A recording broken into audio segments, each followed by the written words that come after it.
अब current account के बाद stock of goods closing stock दिया है इन ट्रायल बैलेंस और डायरेक्ट एंट्री एसेट साइड 54,600। तो asset side entry stock 31st March 2017 54,600.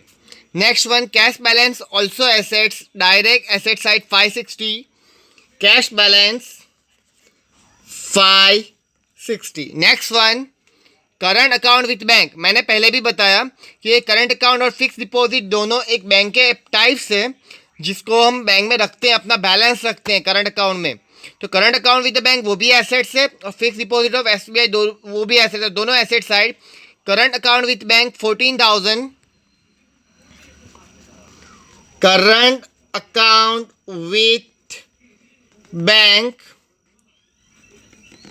14,000, fixed deposit of SBI 80,000. Fixed deposit of SBI 80,000. ये हम जानते हैं कि बैंक में कितने टाइप के अकाउंट आते हैं, 3, current account, savings account and fix deposit account. तो हमने करंट अकाउंट में भी बैलेंस रखा हुआ है, फिक्स डिपॉजिट भी की हुई है, तो वो दोनों हमारे लिए क्या एसेट है, तो वो हमारा बैलेंस है, इसलिए एसेट साइड जाएगा। Next one,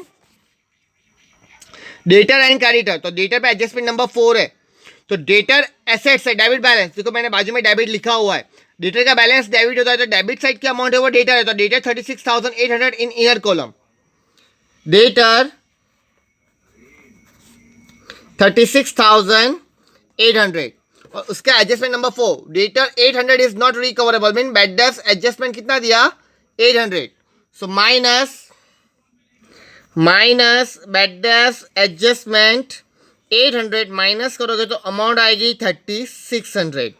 next one, provide 5% bad डेब्ट रिजर्व ऑन डेटर, बैड डेब्ट reserve on debtor. So minus bad डेब्ट रिजर्व एडजस्टमेंट 5%, किससे कैलकुलेट करना है, 36,000 पे, तो 36,000 इंटू 5% 1800, माइनस करोगे तो 34,200। सेकेंड एंट्री बैड डेब्ट्स की profit and loss account, debit side 2 bad debts trial balance plus bad debts adjustment plus bad debts reserve adjustment minus bad debts reserve trial balance. So bad debts adjustment 800, bad डेब्ट reserve adjustment 1800, ये second entry हो गई। अब trial balance की amount आएगी तब लिखेंगे। Next one, creditor पे एडजस्टमेंट नंबर 2, तो 24,000 credit balance, creditor inner column liability side, creditors 24,000। अब एडजस्टमेंट नंबर 2, तो goods of ₹8,000 purchase at the end of the accounting year which is not recorded, purchase not recorded, तो पहली entry trading account credit side, trading account sorry debit side, तो 2 unrecorded purchase 8,000 inner column, because वहां से goods gone in otherwise minus होगा। दूसरी entry creditor में plus unrecorded purchase 8,000, तो outer column में जाएगा 32,000। नेक्स्ट वन, अब दी गई है सैलरी आती है profit and loss account debit side 37,000, तो एंट्री करते हैं profit and loss account debit side, to salary adjustment नहीं दिया है, डायरेक्ट आउटर कॉलम में 37,000। Next one, land building 1,20,000, no one adjustment, land building है tangible asset, so asset side 1,20,000, asset side land and building 1,20,000। Next one, plant and machinery 40,000, adjustment number 6, so adjustment number 6, provide depreciation plant and machinery 20%. So plant and machinery asset side, plant and machinery 40,000 minus depreciation rate 20%. तो किस पे calculate करना है? 40,000. 40,000 into 20% 8,000 minus करके amount आएगी 32,000. Second entry depreciation की profit and loss account debit side. Second entry depreciation की profit and loss account debit side. Depreciation on plant and machine 8,000. Next one, furniture rupees 10,000. Adjustment number 6. Furniture पे 5% depreciation. तो furniture value 10,000. Asset side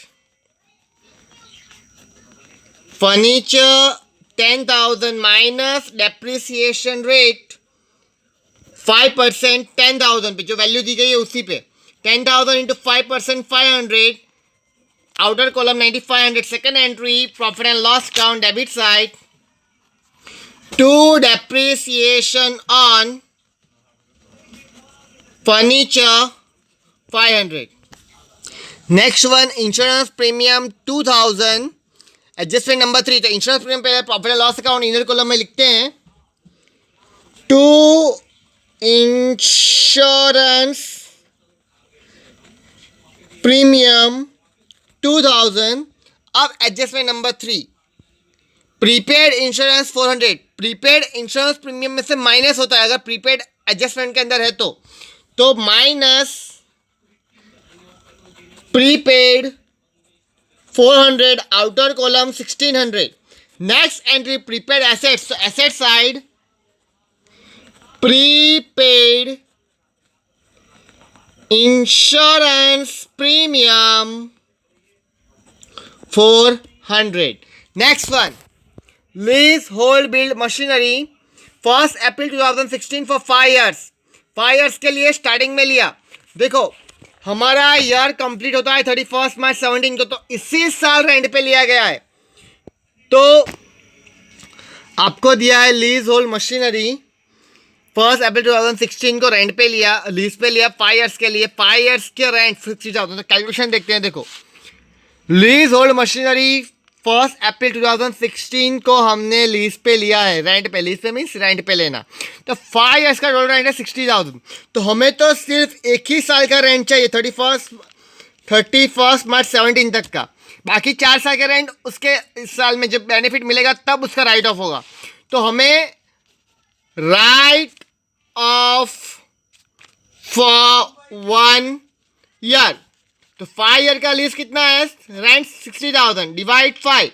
तो every year rent कितना होगा? 12,000. तो हमें 12,000 ही profit and loss में बताना है. तो एसेट्स में से कितना माइनस होगा? 12,000. So leasehold machinery 60,000 minus write off. यहां पे भी कैलकुलेशन बता देते हैं. 60,000 डिवाइड 5. 12,000 रेंट बताना है. तो आउटर कॉलम में 48,000 नेक्स्ट 4 ईयर्स का रेंट है. तो अब दूसरी entry profit and loss account debit side. To write off leasehold machinery 12,000. Next one, stationery and printing profit and loss account debit side. कोई एडजस्टमेंट नहीं है, डायरेक्ट आउटर कॉलम में amount 1,200. So to profit and loss account debit side, to stationery and printing 1,200.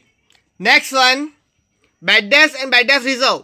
Bad debts का balance होता है debit, bad debt reserve का balance होता है क्रेडिट. तो डेबिट बैलेंस bad debts है, credit balance bad debt reserve. Because एक minus होता है एक प्लस होता है, तो बहुत ध्यान से करना है यहाँ पे. तो बैड डेब्ट्स ट्रायल बैलेंस कितना है? 400. तो यहाँ पे टेबल ऑलरेडी लिखा हुआ है. Bad debts trial balance 400 and bad debts reserve trial balance 2,000. Bad debts reserve balance 2,000. So total करते हैं 4 and 8 12, 12 and 18 3,000. 3,000 माइनस 2,000 1,000. कितना आएगा? 1,000. Next advertisement expense. कोई एडजस्टमेंट नहीं है, direct profit and loss account debit side 1,200. Advertisement expense profit and loss account debit side 1,200. To advertisement expense 1200. Next one, travelling expense, कोई adjustment नहीं है. Travelling expense including sales expense and sales expense in profit and loss account debit side. तो profit and loss account debit side travelling expense 800. To travelling expense 800. Next one, trading account credit balance. तो मैंने बताया था कि अगर कोई adjustment बाकी रह जाता है, कोई एडजस्टमेंट बाकी रह जाता है मीन्स ट्रेडिंग अकाउंट पे अफेक्ट होता है, तो ट्रेडिंग में बैलेंस लिखना है. तो यहाँ पे अफेक्ट हुआ है तो ट्रेडिंग में बैलेंस जाएगा by balance brought forward 61,800. Trading account credit side by balance brought forward 61,800. Next one, loan of Shabana. Credit balance से तो लायबिलिटी है, तो लायबिलिटी साइड एंट्री करते हैं. Liability side loan of Shabana 1 अक्टूबर 2016 को लोन ली 60,000. अब उसका इंटरेस्ट भी उसके नीचे आएगा. Outstanding interest on loan of Shabana 60,000 loan amount multiply 6%. Compulsory partner को 6% इंटरेस्ट देना है. मल्टीप्लाई लोन ली 1 अक्टूबर 2016 को, तो अक्टूबर से मार्च की, तो अक्टूबर नवंबर दिसंबर जनवरी फरवरी मार्च 6 मंथ, तो 6/12. तो कैलकुलेट करते हैं. 60,000 का 6% होता है 3600 और उसका हाफ ईयर का 1800. कितना इंटरेस्ट आएगा? 1800. सेकेंड एंट्री, किसी भी लोन का इंटरेस्ट हो पेड करना है तो profit and loss account debit side to outstanding interest on loan of Shabana 1800. Next one, discount reserve given 760. अगर discount reserve on debtor is not required, discount reserve on debtor required नहीं है, तो 760 direct profit and loss account credit side लिख देना है. Required ना हो तो profit and loss account credit side by discount reserve on debtor trial balance amount are 760. अभी भी एडजस्टमेंट बाकी है. एडजस्टमेंट नंबर 1 देखो, Salim withdraw goods 4,000 for personal use. Personal use के लिए गया, रिकॉर्ड करना बाकी है, तो पहले तो वो ड्रॉइंग है पर्सनल यूज के लिए. तो current account debit side to drawing account Salim withdraw goods 4,000, Salim की कॉलम में 4,000. नेक्स्ट वन, गुड्स विड्रॉ हुआ है. अगर गुड्स विड्रॉ होता है तो परचेज में से minus, so goods as a drawing 4,000, outer column में भी 4,000. Okay, so first adjustment complete, number 2 भी कंप्लीट हो चुका है, नंबर 3 भी कंप्लीट, नंबर 4 भी कंप्लीट, नंबर 5 भी कंप्लीट और नंबर 6 भी कंप्लीट. और एडजस्टमेंट आर कंप्लीट. सो अब हम टोटल कर सकते हैं.